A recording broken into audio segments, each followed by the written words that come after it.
All right, guys, welcome back to VRCDJLIVE, the remote, and we're here at Project Fest 2025, and fun enough, again, in the Creator Mall of all things, kind of a new kind of a concept, and I kind of enjoy it. I kind of really do.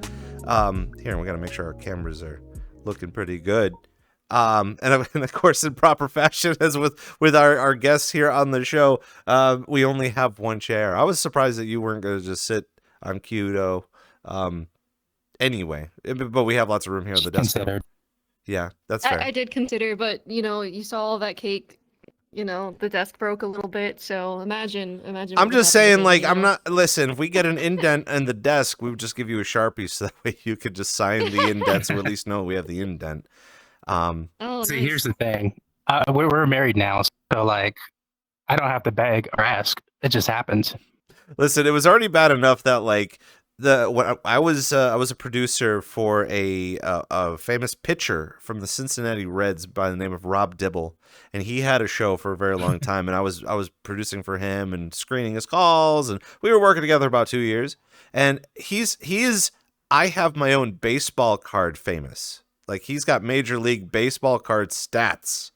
And every time someone comes up to him, they're like, oh, I remember you at the World Series. Oh, I remember you here. Can you sign my ball? Can you sign my thing? So it got to the point where I was just like jealous. And I went up to him and I'm like, Rob, can you sign my stuff? And he's like, absolutely not. And I'm like, like, come on now. But I mean, I think he was just partially joking too. But at the same time, I don't know, if you're going to make some money, you get something authentic with it. That is very true. Anyway, welcome on in, everybody, and I'm glad that everyone's here, and I'm glad that we have our special guest here. It was kind of a short notice dealio, but we were kind of trying to figure out a good time to not only have a guest, but also have a remote, just because of all the massive things that have been going on at the end of this month, going into July, and just there's festivals on festivals on festivals. Please welcome to the remote, Sinrith and Kyudo. Hello. Now, one of the things that I think a lot of our fan base here and a lot of the viewers don't really know about you guys. Let's break down what makes you so famous here in VRChat. Well, the microphone.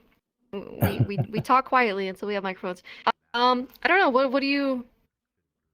We have a lot. We have quite a background. Okay. Well, we still have an hour, so. So, I mean, I can start it off. So, I'm a really old player of VRChat, 2017 old. Met Sinrith in 2019. When you start playing VRChat and you're alone, you want to play with friends and all, and you just don't have like a friend, especially one that especially when you think you're close to at the time, and you beg them over and over to play with. Eventually, got her to play. Didn't know she was a girl, by the way. I was having like a moment. But, anyways, so I've gone back long to the point where there's a lot of animators in VRChat, which is quite 2018, 2017, even 2019. A lot of people would do like animation showcases. And they would love to show off their particles and their like little mini shows of light shows is probably the best way to explain it, like fireworks. They'll put audio and music to it because we didn't have the super fancy stuff in VRChat way back then. And that's kind of what Sinrith got kind of drawn in because she saw that I was doing stuff like that. I considered doing an avatar creator, but I was never good at it. I tried doing animation. I was decent at it, but I got pretty yelled at because mine were too flashy and too loud. I liked EDM, so EDM was a very aggressive time in 2017. And of course, nobody's complaining about that right now, too. Like as far as overly fashy. Exactly. Yeah. That would annoys me because back then, stuff like that, people were like, "Stop that! Don't do that. That's too loud, too bright. Get him out here, block him." Mm-hmm. Now everybody's like, "Oh, look how cool that person is. Look how good that is. What song is that?" But it's funny because I think Sinrith like consider Kyudo. Why don't you get back into doing that? I'm like, well, there's a lot to learn from 2017 to current time, 2025. VRChat's changed a lot. We started, being that I don't really do much of Avatar stuff anymore, me specifically. Sinrith's another story. I started getting more into the community side of VRChat. We're very known for VR Japan tours, which is a very popular one nowadays. Used to be pretty small. Now they're overfilling instances, and we are recommending that they have more than one instance because there's so much people going to their tours. Wow. Yeah, which you got to experience a special event. Let's come back to that though, because we actually before that, there's something that leads to that point. We being ravers of culture, we both are in EDM, and we both go to EDC pretty often. She used to go every year until like COVID started happening. Oh, we got some thunder. We got some rain going. Bad thunder. All right. Well, anyway, power's we got out. the explosions. The EDC was mentioned, It just seems like it's been going on too. It's well, I don't want to say it's funny. I gotta kind of choose my words because I literally just woke up because of the rainstorm. But like I was watching like NBC nightly news, and they were saying stuff like tonight we're gonna report that there's a huge heat wave coming through on the East Coast, and lots of thunder and rain and all these storms. And I'm sitting here like, it's summertime. Of course there's going to be heat. Like if you walk outside in the middle of summertime and you say it's too hot, then you haven't experienced summertime at all. But for sure. Yeah, our air conditioner went out during that heat wave. Oh no, yeah. And then you got to think on your feet about like getting ice or trying to stay cool. And but that's the thing though, is like, I don't want to say that people are a little too slow when it comes to trying to figure out what their needs are. But I think it's just kind of like, oh, the AC's broken, maybe it'll get fixed tomorrow. And then they have the all day to be like, it's better off that I just kind of lay down and sweat and not have to move a muscle. And then hopefully that'll just kind of fix things. Yeah, we almost did that. She's like, you know what? We're not going to do that. We already struggled one day of heat stroke. Let's not do that again. Let's get it fixed. Right. So It's not on our dime, so it's fine. Oh, absolutely, yeah. As long as you get it started, and because I don't want to say you're the only ones that have it kind of going on, but I feel like the AC guy is still running around. He's making the most money at the summertime. Yep. Yeah. Yep. So talk to us a little about EDC. You were explaining that. So a little bit more of that, being that we've kind of connected through like rave culture and connected through, just participating in the festivals, because we considered doing Tomorrowland. We've considered other overseas ones. For context, we are in the U.S. We do go to EDC Las Vegas. I believe, have you been to a different one? Other EDC? I've been to a couple. Not EDC, but other like festivals. Oh yeah, we've done other festivals. So we've done like Freaky Tiki, which is in Texas. You've done some in Chicago. I don't know the names of which ones you went to. Yeah, Freaky Tiki when it was in Chicago. So we go to festivals, and seeing that that started to become a thing more, not really festivals in general, but like more DJ sets and VRChat. We ended up meeting Rob, and we went to other DJs as well, but Rob you were pretty consistent, so we ended up going to yours quite often because it was so consistent. Shout out to some of the other ones like Miss Stabby. We went to, I think, a show for her. And kind of more recent, Mayor of Texas, also shout out. Sure. Fellow Ukon. Let's go. Yeehaw, Texan. Yeah. So, we of course we support the other DJs of VRChat. That's why I'm like very supportive of what you have going on here, and I'm like, oh man, heck yeah, finally these guys are getting some spotlight.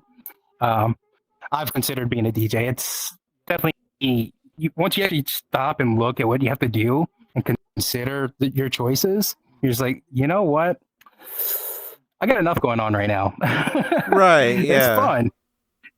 And But there's a sense of being peer pressure too when it comes to DJing in here, and not like in a negative thing, but it's just more of a. I mean, especially now we have a lot of groups, a lot of clubs, and then you hear music that you enjoy or you can recognize, and you already automatically know that you're like, okay, I understand the transition, I understand where the music's coming from, I have something like that. Why can't I start something like that? But at the same time too, just like a piece of art or artwork, it does take some time for you to get a little bit more skilled with practice. But let alone, coming in here, we were just explaining as we went live today. I'm like, we have Project Fest going on right now for about a week and a half. We have VCAT literally right around the corner. A Woo Fest is happening very, very soon for Wolfie's passing. Also, too, it's Friday. The timeline is probably bonkers. There's going to be tons of different things going on. And listen, we already remember what it was like with Ferality in here and having all those people from Ferality in here. Obviously, it wasn't Ferality's fault that VRC crashed a little bit. But at the same time, too, it kind of makes you think a little bit more about our community and how many people are proactively coming here on the weekends to party, and it's become such a massive thing going on here alone. And again, really glad to have you guys here, a part of the program. And Sinrith, do you want to take a moment to just kind of explain, because you have a booth here at the Creator Mall, and tell us a little bit about what's going on with that. I do. So I am an avatar creator. I am not wearing one of my avatars today. I usually do. I make the Fennec avatars. I could turn into one. It might break my GoGo logo. So maybe we can just, I don't know, overlay a picture. I don't know. Don't worry about it. We could come to the mall to see it. Yeah, we can see it. That'll work.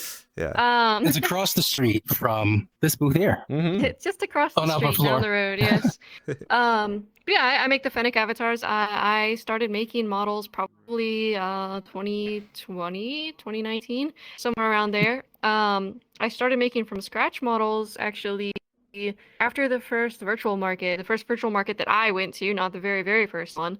Because it was a little bit inspiring, right? Like you get to go there, you see everyone making all these cool avatars, and you're like, wow, these are really nice. And then you say, I want to do that, so you do it. Not easily, but with time and practice. Sure. Kyudo and I are also a member of VCAT's voluntary staff. So we are on the International Advocacy and Support Team. So we are kind of here to help bring people into VCAT, help answer questions, and just kind of make things a little bit more accessible to maybe English speakers, right? Because VCAT primarily started out as a Japanese event, and I think people still think that it is only a Japanese event. So we're trying to hey, no, it's not just Japanese people. Come hang out. It's all English supported now. Everything's good. Yeah. I don't know what else to say about me. Oh, I'm starting an avatar creation group, or rather, I started one as well. Ooh. It's called AvAtelier. Today's the launch day. Yeah. So if you guys are either a creator or you want to learn how to create avatars, or you're just kind of somewhere in between, maybe you like avatars, you can join the group. My booth is down the street, so the information to join is down there as well. I know I'm probably going to end up joining that group at some point in time, too, because I am very interested. And, of course, I've had this avatar for literally 3 to 4 years. It always seems like it could be longer, I'm sure. But at the same time, too, I am interested in trying to understand her concept and her face concept. And I understand how to make avatars. I've made her for those past 4 years with costume changes, as well as some visemes and some other key component elements, but nothing from scratch. Nothing like sculpting or anything like that. So I think a lot of people, when they get into avatar creation, they're constantly thinking, oh, maybe I have to start from scratch, which is never the case all of the time. That's why we do have things like VCAT. We have Project Fest as well. You'll be able to see groups, creators, and even new avatar concepts that are coming out. It's kind of like a fashion show for the summertime, which is really kind of neat, especially when you're looking for something to wear and you don't have to purchase it right away. You could just try it on. I want to get back into the idea of the Japanese culture and the Japanese integration. It's something that we were talking about on the show with, we got to talk with Harmony Soleil, who's a program director at C89.5 in Seattle, and she runs the country's the country's oldest EDM dance radio station, which is just so cool. And she's very, very, very educated in this particular topic. But the one thing that she hadn't really figured too much about and hasn't learned too much is that we have an entire VRChat culture in here when it comes to Japanese and Western cultures kind of integrating, especially through VCat and stuff like that. And even with Japan tours and understanding the concept between understanding the language and the different types of cultures, how people it's funny enough that like I just got this new job and I do have some Japanese clientele, and they get really surprised when like they give me their passports, and then I just say arigato gozaimasu, and then I just kind of and I give it back to them, and they're just like, oh my god, and I'm just like, oh my god, I said something good, you understood me. So for me to learn about that in here and being able to apply that is super neat. But even more so, again, we have DJs and we have performers that are looking to, you know, get their stardom here on the Americas side, but also be able to represent their cultures and stuff like that. And even moving forward as we continue on with like festivals like this, or even festivals in general, being able to have that type of integration is super special. So I kind of want your take on it a little bit about what you've seen so far, how you've been seeing maybe even the rave culture into the Japanese scene, as well as being able to integrate your experiences with EDC in here as well. That's a lot of stuff to think about. And I've probably forgotten half of it already. I can start with EDC. So I do know for EDC, you know, it's something that was a huge part of my life for a very long time. I kind of almost want to say like it kept me going for a couple years, right? It's just something to look forward to. You should always have something to look forward to in your life, I think. It's very important to like, you know, keep your mental state happy, right? Like, oh, I just got to get through this work week. You know, I got this festival. I'm gonna go to that, and everything's gonna be great. And then you do it again next year and the next year, right? But you know, sometimes things happen. So we had COVID, everything got shut down. Obviously, the festival got canceled that year. I was really sad, because it would be the first one that I would miss, basically, since I started going.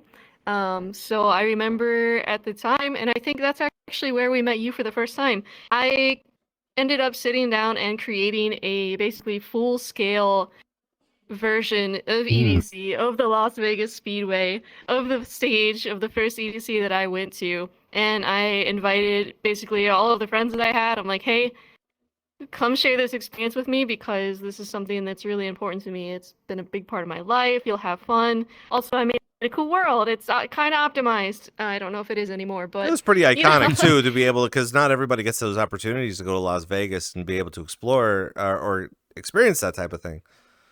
Yeah, and you know, we haven't been going lately. There's been a lot of like financial stuff, so we haven't been able to go, but we've been doing the same thing. We've been getting all of our friends together. We've been sitting down watching the live stream of EDC and just having a good time, even though we're not there.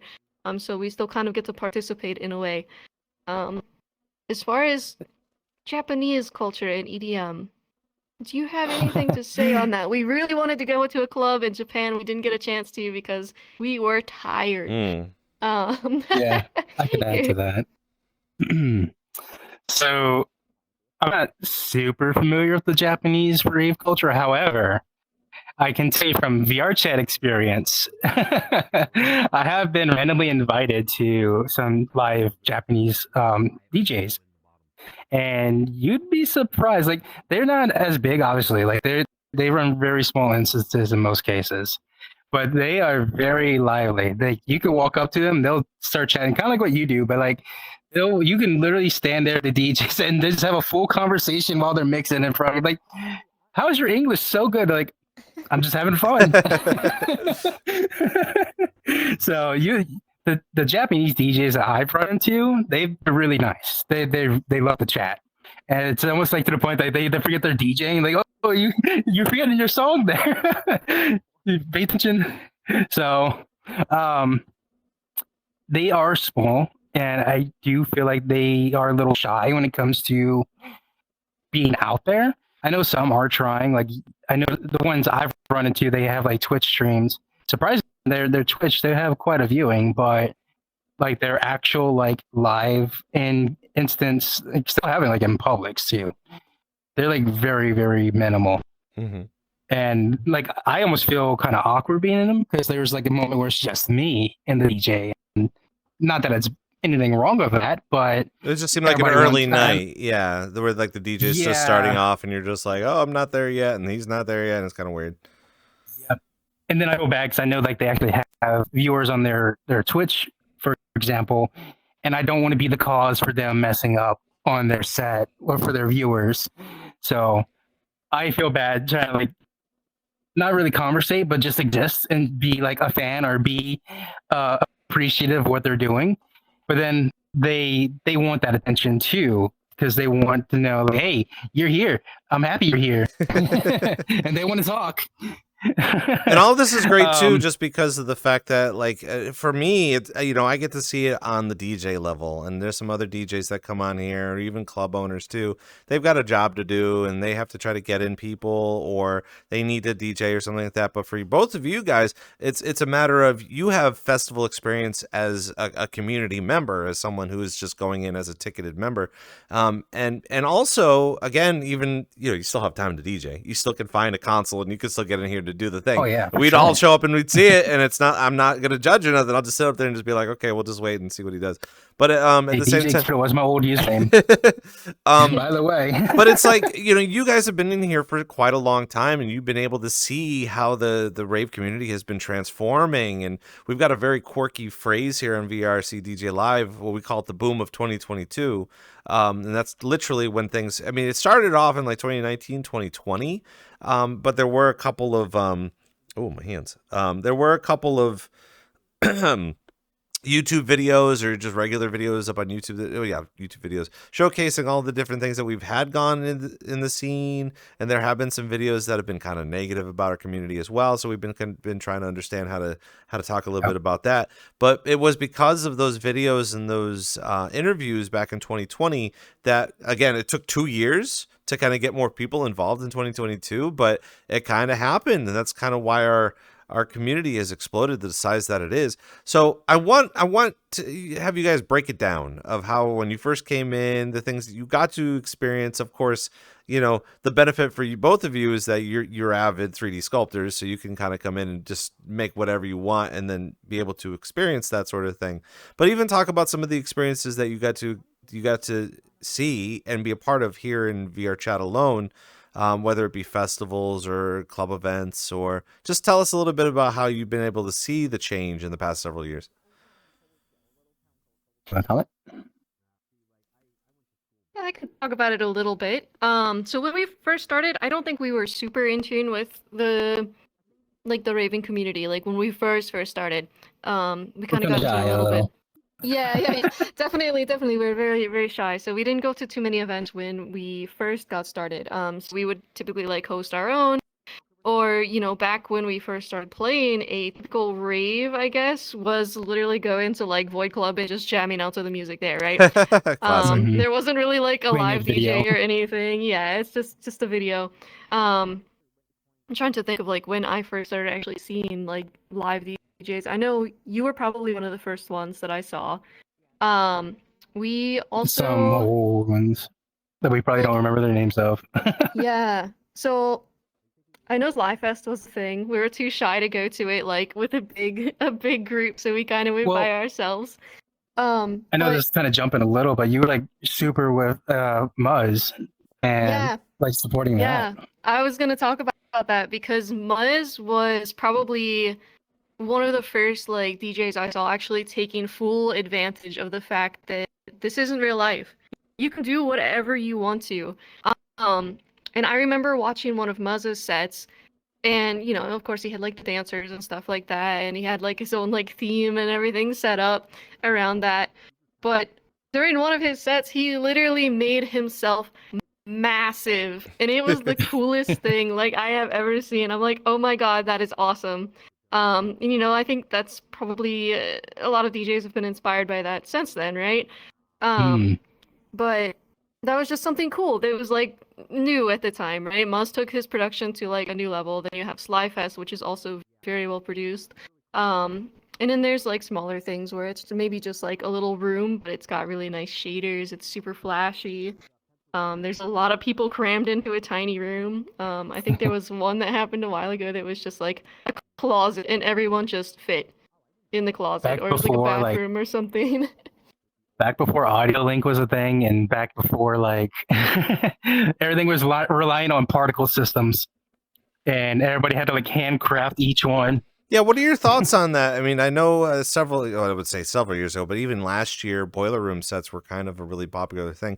I don't want to say Rebecca Black like killed it. I think she did, because she was kind of the last proper boiler room set. I think Kesha did one, and then like everyone was like, okay, Kesha. But I think Rebecca Black ended up killing off the vibe of boiler room setups. But even last year alone, again, having those tiny venues, I mean, I could see them getting popular because even in a big club environment, and something that I've been learning recently because I'm building my own club as well, is it's not even just a matter of replicating the mass size of it, because while you can step into it with a much massive size, having an 80 people max, you won't be able to fill that instance, not like a smaller kind of venue in here.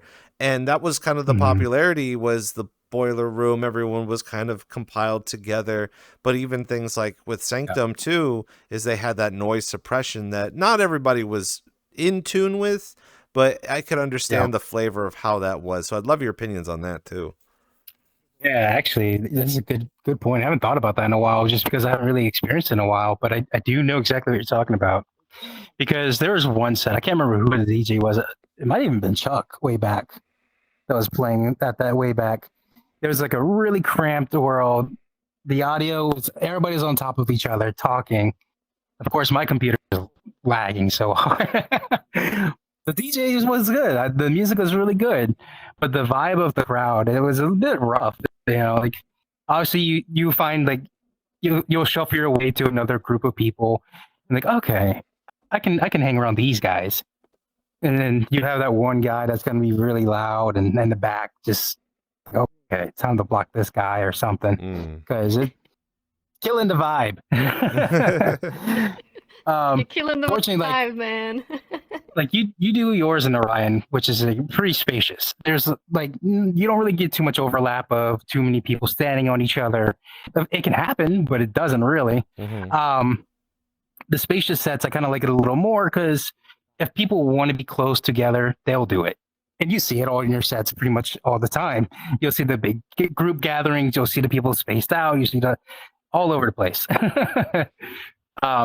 I like when they herd. Personally, my opinion, they like sit here, then they move over here, and then they move over here, and yeah, I personally like the spacious ones more. It doesn't have to be a huge space, but like Orion's a good example. That's like, to me, perfect, because you can walk a good distance.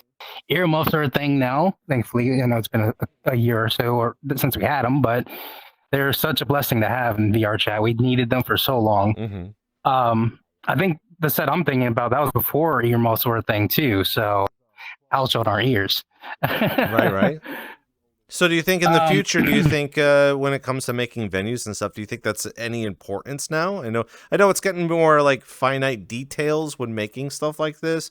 Same thing goes with the spatial awareness and being able, because like that's the one thing I think a lot of people were like, okay, I get that you go to a specific venue, you're going there for the dancers, or you're going there for the lighting, or you're going there for the music, or you're going there to be social, maybe you're going there to play games and stuff.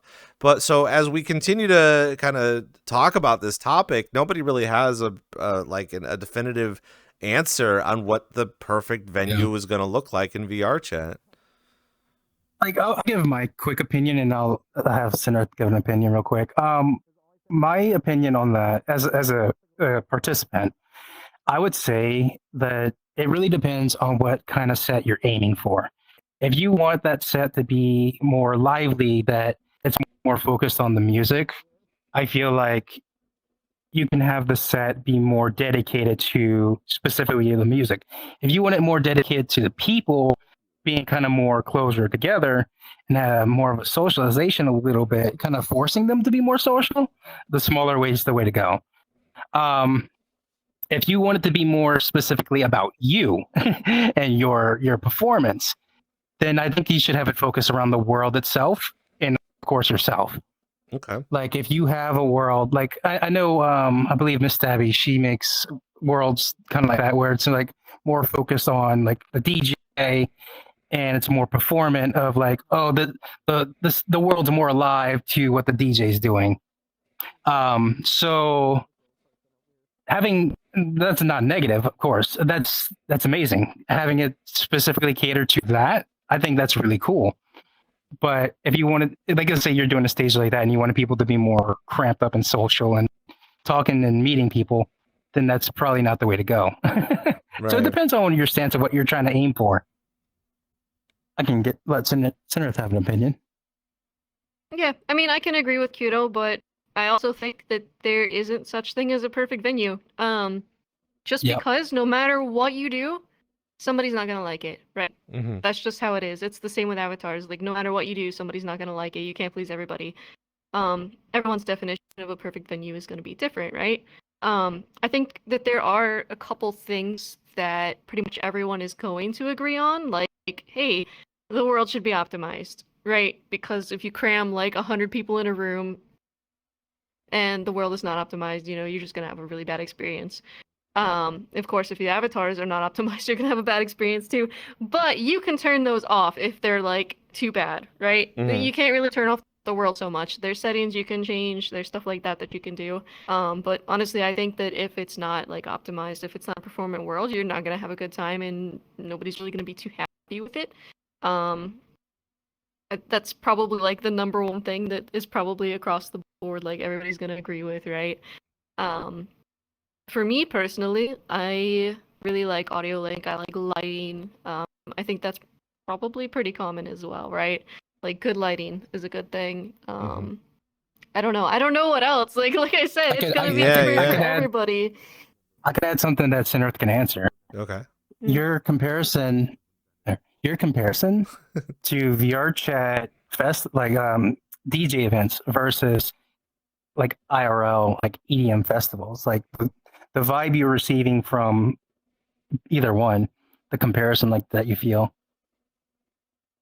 Ooh, like a comparison between the two. Yeah, especially the recent two, because we just had the Gathering Festival here last week, and it was just packed with, again, 80 people, and you have to kind of come in with your safety settings on and making sure that your experience is well, regardless of being able to see everybody. But even compared to going to festivals, and like that's the one thing I know, like I haven't been to a real, like, Liquidity is the only proper festival that I've been to. I haven't been to EDC. I was in town for Ultra, did not go because it was too expensive.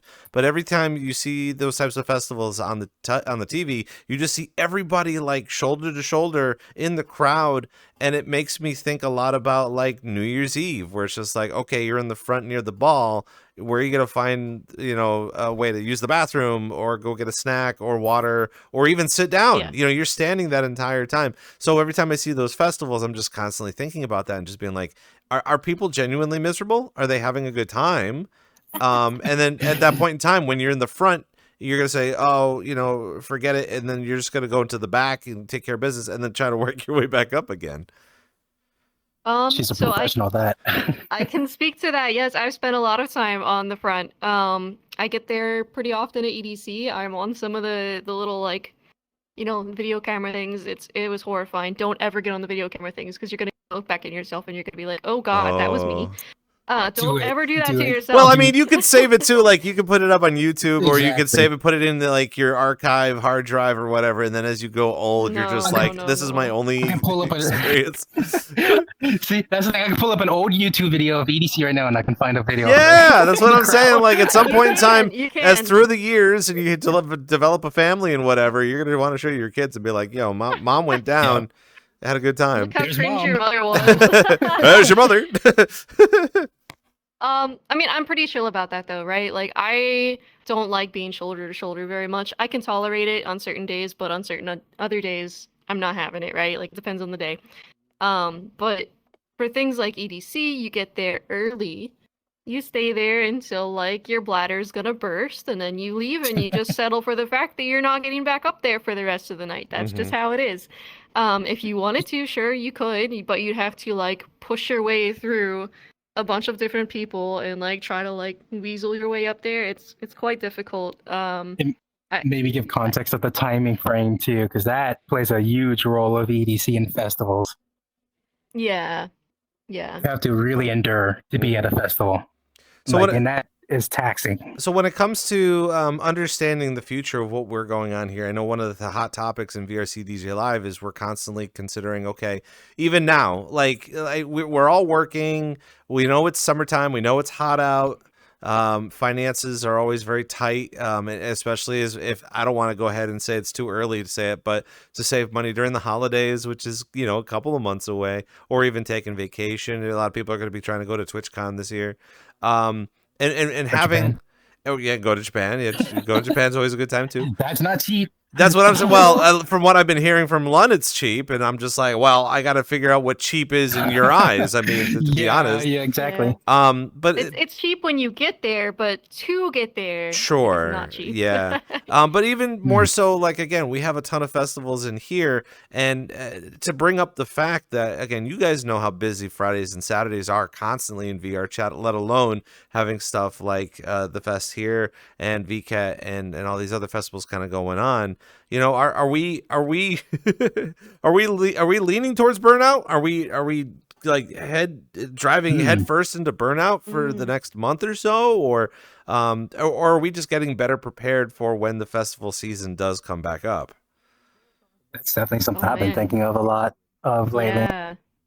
Because I know, like, real DJs will, like, you know, like, real life DJs, the ones that are touring all the time, going all over the place, they get burnt out, right? Because they're always just on the move. Mm-hmm. I mean, I don't know. I'm not a virtual, you know, I don't DJ in VR, but as an artist, I can you know, give perspective on that. Yeah, all the different things that you have going on is a 3D artist compared to your job, compared to your actual living life and sleep schedule and hydration schedule and yeah, it's a lot. It's a lot, and to keep up doing that every single day, you know, or every single weekend, just doing it like all of the time, even when you don't want to, you're gonna get burnt out eventually, right? Because at least, you know, if you're a raver in the VR scene and you start getting tired of going to raves, you can take a break easily, right? But if you're a DJ, you have sets scheduled, you have shows scheduled, you have all of this other stuff scheduled, and if you don't do it, you're gonna let people down, right? So like you feel like you have to do it, you feel like you have to keep going, right? That, and another thing is that, like, especially I think for creatives, if you're not releasing content, you're not in people's minds, right? So like you still kind of have to keep on that, or else you're not going to be growing. Because if you're not like posting stuff, you're not running shows, you're not doing all of this stuff, you're not growing, and that kind of sucks, right? So you have to find like a good balance between doing things like that to, like, you know, grow your audience, grow yourself, all of that, versus making sure that you take time to take care of yourself and not get burnt out. Do you think that this is a good way to do leading into a career? Because I think, again, you could be in here and do things as a hobby. And there are a lot of people that want to make it into a career, but they're quickly learning. It's kind of like when you're too young and you're starting your first full-time job and you're working 40 hours a week, and then you're just like, man, how do people genuinely do 40 hours a week? And then the adult in all of us are saying, we don't know what we're doing. We're just kind of doing it, and we get forced into this thing, and we get a little burnt out, and then you know, then we understand what daddy sodas are. But at the same time, too, like as an artist, you know, there's all sorts of little things that we have to keep up on outside of our dailies day to day. But I feel like it's a really weird setup, especially in here when a lot of people come in here to just relax, you know. But most of the time, as creatives, we're a community of creatives that constantly complain that we have too much work going on, and at the same time, we know we could take breaks, but we don't. That's why I brought up those Japanese DJs earlier, because I know they're small, but I know like somebody like you that's doing this like every week, you're like, you probably missed that. You probably missed those little small days where you can just, you know, have fun. Well, I know it's a little early to say it, but I actually just got a notification on X that we just celebrated our 1 year of VRCDJLIVE on X. So, yeah, we're coming up to the marker of our first one of our coming full circle for 1 year of the program. But again, you sit and think, well, where did the year go? What are we doing? What have I been doing out of the entire year? Yeah, and then we're back here again. Oh my gosh, that's pretty crazy. But again, as far as the rave scene in here, as far as festivals are concerned, especially this recent year with, I think it was Insomniac and like Live Nation, we're having a really hard time with ticket sales or all the different fees that were going on there. I know Bonnaroo kind of got stopped a little short because of either the weather conditions or some of the talent, and festivals right now aren't really doing fairly well as far as social media is concerned. But even all the stuff that we're doing in VRChat, how does that even compare to the kind of the future landscape of all of this? Oh, I know something that we can add to that. Because recently, me and Sinrith watched the DJ that performed at EDC this year that just passed. They actually did like how do you say, like a documentary like video of their trip there, their performance, and then the after. The guy in the video, he explained like what the actual DJs have to do at EDC.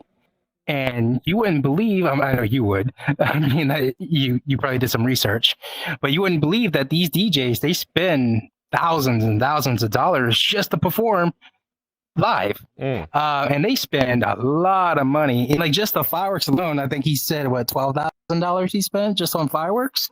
Oh, I don't remember. It was a lot. It was insane. I was like, oh my God. It was just for like a brief, like, what, 30 minutes?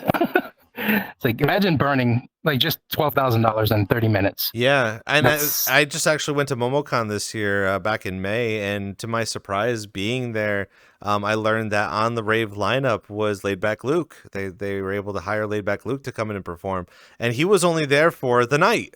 He flew in the afternoon, got there around 3:00, performed, and then the next morning at like 6 a.m. he had to fly out to Texas to hang out with his son and do karate lessons, and I'm just sitting here like, that's only one instance. Like, I don't know how I would feel about, I mean, that's kind of a short distance between Atlanta and Texas, but at the same time too, like, you're literally getting paid to come on over, do the thing for like an hour, and then fly back. That's crazy. Yeah, and basically what I'm getting at with that too is like the benefit of doing it in like VR is you don't have to spend any actual money in most cases, depending, but in most cases, you don't have to travel. Personally, you do, but that's no stress. So that there's quite some benefit to VR DJing compared to IRL DJing. Yeah. Of course, both are fun, both are great. We definitely don't want to lose one or the other. We want to keep them both alive. Sure. So yeah, it's just trying to understand it for the rest of the next year or so, of understanding of where that money's coming from, and how a lot of the hobby DJs, let alone, I went to FWA, the Furry Weekend Atlanta this year, and there were about 101 DJs with 90 of them from VRChat performing, and it's just to even think a lot about that, I'm thinking, someone's doing something right, but we have to continuously try to break it down and get a good understanding of it, and it does seem like a lot more than we first kind of lead on, despite the fact that there's DJs, there's performances, there's a little bit more to it. But before we get you guys out of here, again, fantastic to have you guys here on the show, kind of last minute too. So tell us a little bit about your booth. Tell us a little bit about what you have going on here at the fest, and what we get to, if you have any upcoming things that you want to try to promote, like your group. Talk more about your group. So the group, I kind of talked about it earlier. It's basically if you want to learn to make avatars, or if you AvAtelier, that's the name of the group. So you can look that up. You might get like a Swedish architect or something. It's AvAtelier VR for most social media. If you wanna learn about avatar creation, if you just like it, if you just want to learn how to put a booth outfit on a model or something, you can feel free to join the group. We are hoping to get some more creators in there as well. Ideally, I would love to have a group full of creators, and we can all just kind of like discuss about our struggles with avatar creation and similar, what would you call it, similar disciplines, because we have a couple people in there that are doing like face tracking and Unity stuff like that as well. So as far as events, I have a group meet up tomorrow at 9 p.m. for my avatars. And then we are having AvAtelier's very first group meetup next Saturday at 3 p.m. So it's kind of in the middle of the day, but that's good because it matches a wide variety of time zones, right? Kyudo's gonna be there. He's basically the community manager for AvAtelier at this point because people are scary, and he's good with people. I can talk. Kyudo can talk, yes. I don't really have anything else to add. I don't think. Kyudo, do you have anything? You have a new group as well. Yeah, I mean, I kind of like what do you call it? Like shadow drop my group. Like it's kind of existed for like since 2020, but I kind of made it official, just because I was helping like community manage AvAtelier. But mine is Maple Tree. It's more relaxed. It's not exactly for anything specific. Mainly just to hang out with me and a bunch of other friends, and we kind of do some supportive of other communities. We do a lot of English to Japanese learning, so that's very common. It's not mandatory, but hey, if you want to learn some Japanese, we go through like we go support VR Japan tours, just like we mentioned before. We support Dijima. They have an event tomorrow night. That's midnight Eastern time. Good luck if you want to make it. We definitely will be there. But you meet a lot of like friendly Japanese and friends, and they'll give you a pretty fun, interesting perspective in life. And they'll show you a lot in VRChat. So, like mentioned before, we're with VCAT as well. We are we do a lot of support for VCAT. We do a lot of behind the scenes. We have a coming up after project. We actually do have stuff with project as well. So you'll see us there once you get to explore. You'll see us in the VCAT booth, the AvAtelier booth, and probably some other ones. Oh, and the Ukon booth, and some other ones. Oh, Nagia's booth as well. And Nagia's booth. Yeah. We're all over the place. Yeah, I was gonna say you guys are plenty busy, like we all are, and it's really good to be busy to be able to do all of that. Yeah. But I know we're going to talk a little bit off stream because I know at some point in time I would really love to try to get you guys more involved when we get some more DJs, the Japanese DJs on our show, and see if we can get a good connection from there. So, yeah, Kyudo and Sinrith, thank you guys for coming on by and talking about spilling your knowledge of the festival scene with us. Oh. We should add this too. Guess where me and Sinrith got engaged? Oh yeah. At a Rob Roman set. Hey, I'm the love maker. I guess you can come to my set and you'll fall in love. Engaged. Wow. Yeah. We got engaged on one of your sets, and now we're married. We got married almost a year ago now. The funny part of that story is I didn't realize that until like somebody actually came up and told me about it happening, and I was just like, I'm like, oh, it's just a quirky like VRChat engagement thing, and I was just like, oh, wait a minute, it's actually real. Oh my gosh, what do I do? I don't have anything planned for this. But guys, thank you guys for coming by and spending a little bit of time to kind of just talk about the scene. Yeah, thanks for having us. For sure. All right, and for everybody at home, more. Of course. For people at home, this is VRCDJ Live. We're on remote here at Project Fest in the Creator Mall. And coming up next, we're going to be joined by Aztec Angelo of Rift to kind of break down of everything that's been going on in Rift and kind of get, again, another behind-the-scenes look at sort of stuff. So we'll be right back. Everybody take a break, and we'll see you in just a few minutes.